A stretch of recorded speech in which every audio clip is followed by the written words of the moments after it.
Hi everybody, so I'm going to talk to you today about some of the words that are used in the specification for Islam, OCR, Religious Studies A-level, and in the Islam unit, and particularly in year 13, when you sort of touch back on ideas around Sharia, in justice and liberation. These terms are useful for if you're doing year 12, Sharia, and obviously in the final exam, you could be asked a question from either 12 or 13 content, but these are terms that are used on the specification. And as I always say, you go to the specification to look at what it says to know what you should be revising. So these are three terms that all kind of come under this idea of the idea of a common good, or it not just being an individual religion. And I've often heard Muslims say to me that, it's not just about them and God. It's not just this individual relationship. It's actually about communities as a whole and a whole way of life and a whole way of being all together. We could link that to Tawheed, perhaps. And so, yeah, we could say that at its core, Islam as a religion has a concern for the Ummah. And that could be for the Muslim community, local communities, the worldwide Ummah. It could be for the whole of humanity. So it's this idea that it's not just about that individual relationship and reward or punishment, but it's something about the community as well. And that does come through very strongly within many Muslim teachings from the Quran, the Hadith, and also it's a key part of Sharia law and how Sharia law is put together. So these things also influence that as well. And many modern interpretations of Islamic faith, you get modern groups that even take some of these as names because of what they're trying to achieve. You might have heard of some, modern, perhaps reformist ideas saying, if Sharia laws are not doing these things, they're not working towards the common good, are they really fit for purpose? Should they be reformed along some of these principles as well? So it's quite a really key discussion point at the moment. When you're thinking about Islam developing, because obviously this course is called Developments in Islamic Thought. So it's like, how are you developing based on the changing world? So yes, these three, Maqasid, Maslaha, and Fard Kifaya. Apologies if I pronounce them not quite right. That's how I pronounce them. So they all kind of come under this idea, I would argue, of the common good, or thinking about the community more than just me. Thinking about that community. And some of the sources I'm going to talk about in the video and are useful for you to know are on the board. I've got Quran, Hadith, and then Al-Ghazali. So actually a lot of these ideas you'll see each time it's like, oh, Al-Ghazali developed this, Al-Ghazali. So he's a really good person to know for these ideas of like, what did he think that Sharia was actually going to achieve for society, for the world, for the Muslim community?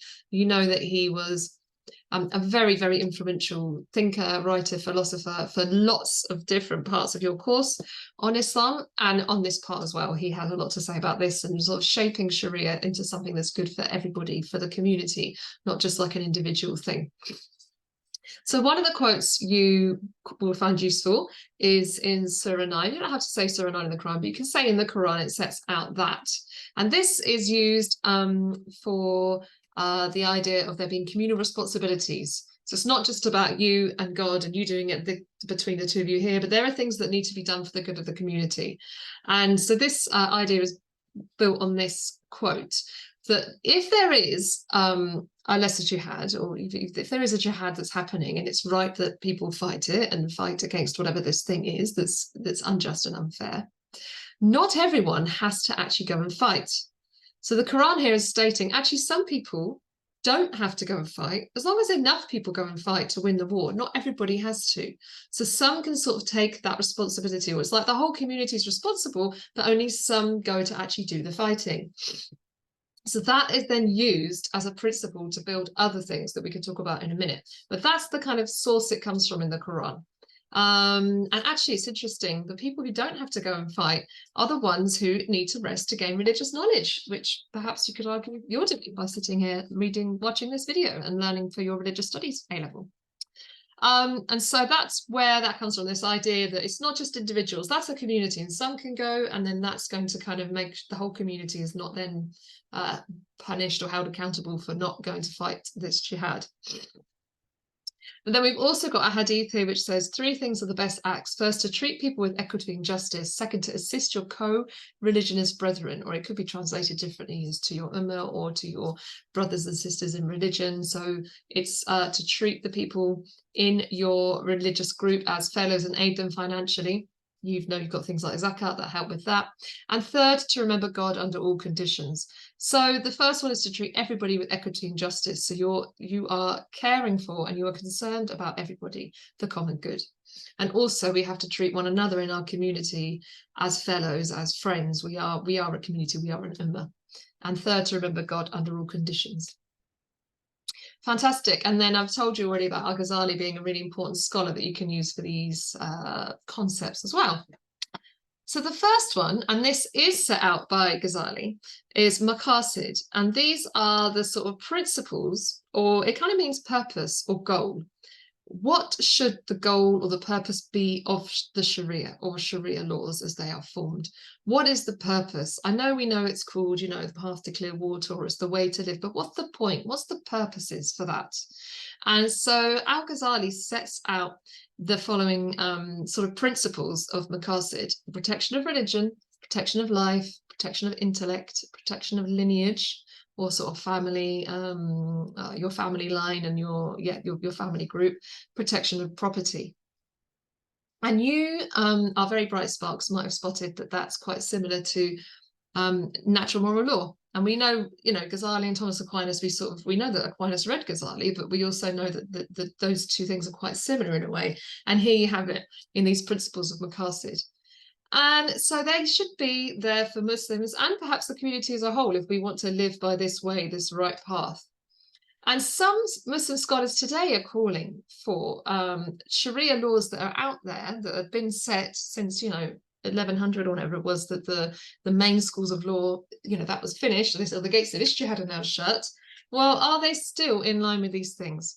Are they still, now that we know more, now that we've learned more, now that society, not necessarily because society's changed, but perhaps because we understand more about the impact of our actions and our behaviors on one another and ourselves. Think about tobacco, which we've learned about in year 12. Think about drugs, banking. We know more about the effect of these things. Is it still fulfilling these principles? If not, does it need to be changed? And Tariq Ramadan is someone who said those gates of ijtihad, of interpretation, of reasoning, of human effort, need to be reopened.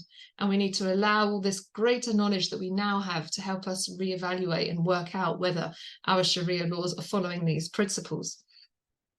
So one example we could give, if we want to link to female genital mutilation, is that some schools of Sharia law do allow for female genital mutilation.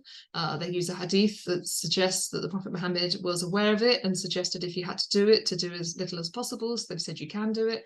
And other schools of law might say it's even compulsory. But nowadays, we know that if someone has FGM, then they are more likely to have great problems with their health later in life. They may be likely to have issues in childbirth. So if we're thinking about protection of lineage and family, and protection of life, does it really fit with that? Or should that be a law that's not really there anymore? Now we know and we understand more. So that's one example I would give. Things about tobacco and smoking, you've learned about that as well in class. So do these principles, do these Sharia laws and match up to these principles? And these are not just about individuals, it's about a community as a whole, the protection of life for everybody, protection of religion, capabilities for everyone to be religious, you could argue, or perhaps even freedom of religion. You can debate that for yourself when you think about the apostasy unit you did in tolerance as well. So reformist scholars would say that the traditions we have may not necessarily fulfill these for everybody, and they need to be reformed. So that's the principles of maqasid that you can, the aims and the goals of what the Sharia should be. And that's for everybody. But what about getting more into this idea of the common good? Well, Maslaha, and there is an organization called Maslaha you can find online, and they do lots of really wonderful work. They're a really good example you can look at. You might have heard of them before, and you can remember that means something about the common good and the common good of humanity. And even if you look at their little their bio underneath their Twitter handle, it's to tackle long-standing social issues affecting Muslim communities and challenges systems of inequality. So even you can see from their name that that's what they're doing. They want to stand up for the Muslim community, for everybody, not Muslim individuals. So maslaha as a principle in Sharia law can be used where we need to decide what the right or the wrong action is, and it's not written sort of explicitly in the Quran and the Sunnah. And this happens more and more and more in the modern age, where new things come along, new situations happen, new technologies are developed, and we understand more about the world. We have to decide what's right or wrong. We can't always go to the Quran. It doesn't have a huge amount of laws in it anyway, does it? It doesn't really have many actual laws telling you what to do. We can't always go to the Sunnah. We could always go to the Sunnah, but we can't find everything in there clear as day, because we have to use our reason and understand, well, that was then and this is now. How does it relate? And maybe not all these situations happened then. So we have the other non-scriptural ways of working out what the right thing is to do, or non-scriptural sources of Sharia. So we have Ijma and Qiyas, but then also we can invoke Maslaha. Well, what is good for the community? What is actually going to be good for everybody as the Ummah, or even as the world, depending on how you want to understand it. Some scholars say that it can be used within the other sources of Sharia. So some scholars say, yeah, that's really important, but it's part of the package of Sharia. It's part of the package we have of all the different ones. And it's one of them that we can use. We can look to the Quran and the Sunnah, and we can look to Ijma and Qiyas, and, you know, we can look to what scholars have said in the past, and we can add maslaha to that. Whereas other scholars might say, no, this is even more important. This is the most important, because of, I guess, how it can fit with the principles of Maqasid, because of the good it would bring to humanity. And that should be the most important thing. So you do have a debate there between different scholars, which you can talk about as well. But all would argue that it is something that is important, but to what degree can differ. And it could be seen as more and more useful as more and more issues arise in the modern world and that aren't there in the kind of the scriptural sources and in the schools of law that have been formed. Perhaps this is a principle that would be more useful in the future as the world changes, as technologies develop and things like that. And then finally, Fard Kifaya is seen as those duties that are sort of communal. So rather than being individual duties, they are communal duties. By that, I mean they're things that are for the community, but not everyone in the community has to do it. So it supports the community. It makes sure that things happen that are supposed to happen, but not every single person has to do it. So the responsibility sort of lies on the community that at least somebody does it. And so here I've got, for example, some young people volunteering with Muslim Aid, helping to care for the poor and the needy, perhaps helping to feed people or to get communities together. Now, not every single person is going to go and volunteer at the same time with a group like Muslim Aid. But if enough people do, then that support is there. So, for example, the Quran commands people to care for orphans, but not every single person can take an orphan into their house. Some people can. And so the idea is, as a Muslim community, they are responsible to care for orphans, but not every single person in that community must take an orphan in. And so this is why that's different to like individual duties, which would be, yeah, every person is responsible to pray or to fast during Ramadan. Something like zakah, yeah, every person may be responsible to donate from what they can, you know, if they fulfill the criteria, but not every single person then goes out and sort of uses that and sets up a school or goes and gives it to the poor, because that can be done on behalf of the community by some people. So the idea is that not everyone has to do this action, but if it's not done, the whole community will be responsible before God.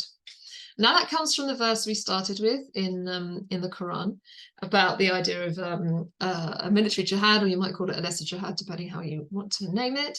That as long as some people go to fight it, then it's okay because it's being fought. But not every single person is going to go and fight it. They can't.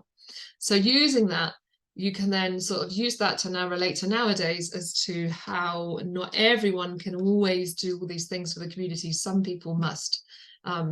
But not everybody can, I guess. Things like caring for orphans, I've said, making sure the mosque is even open, up and running, the lights are on and the mosque is open for people to go and pray. Not every single person is going to do that. Education, they're all things that are needed for the sake of the community, but not everyone has to do them.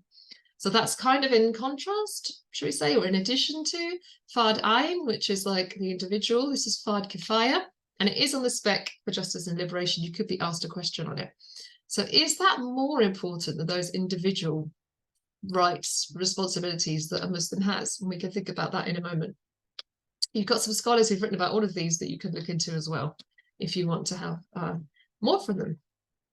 So how might this look in an exam setting or in an essay question? So here's three that I thought could be asked, or ways we could ask it.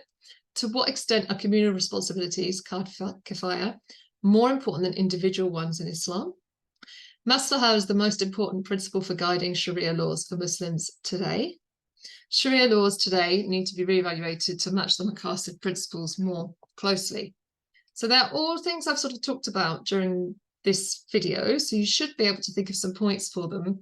But I would, if I was you, sit and do a plan for each of them and have a think about what would you actually argue? What would your thesis be? What do you think about those three different questions?